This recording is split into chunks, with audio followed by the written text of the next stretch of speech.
Now, I have said a lot about that. Now, another point I want to talk about is the Islamic potential. I am a Muslim. My name is Abdullah. And Abdullah is, for me, a person who has come to Islam as a guest.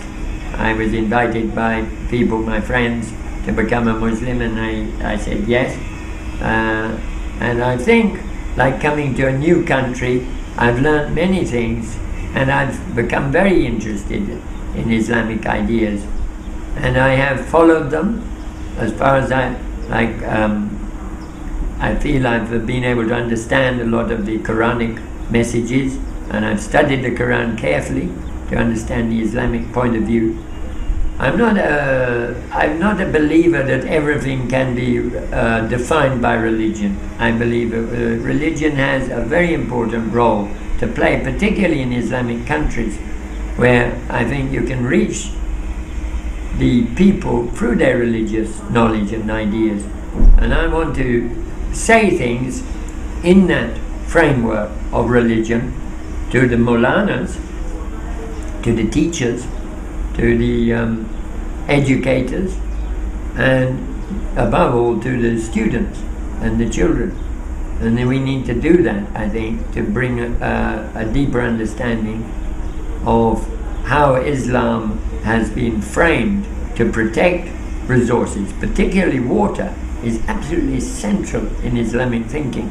Water is given a very special emphasis from not only the hygiene point of view, but as a resource that should never be contaminated or disrespected. And all over the Islamic world we have a terrible treatment of water resources.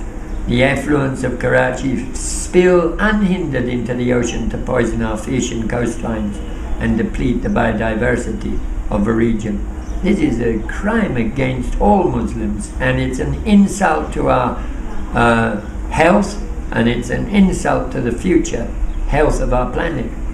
Focus as much attention as possible onto the health of the environment, so that how we recycle, how we reprocess water, and how we treat the air which is such a very important part of the quality of life. For every civilized and developing society, this must be a high priority. And at the moment, the priorities of government are mostly concerned with putting more vehicles onto the roads because they increase the GDP, they increase the business of the city, but they do not increase the quality of life, as anyone with any common observation will notice. And so many other countries are turning towards this pattern of development. And it is an atrocity of the modern world that we can't make a clean coastal city that was once a gem of a city. It was supposed by the elder generations that I've talked to here to be one of the cleanest cities in Asia. It was well run, and there were trees planted everywhere, and the roads were not clogged, they had horses on. The city was lovely and beautiful place, and the industrial areas were restrained in their growth by a lot of legislation, as I understand it, that was protecting water resources and so on. Now, why we can't do that now, I don't understand.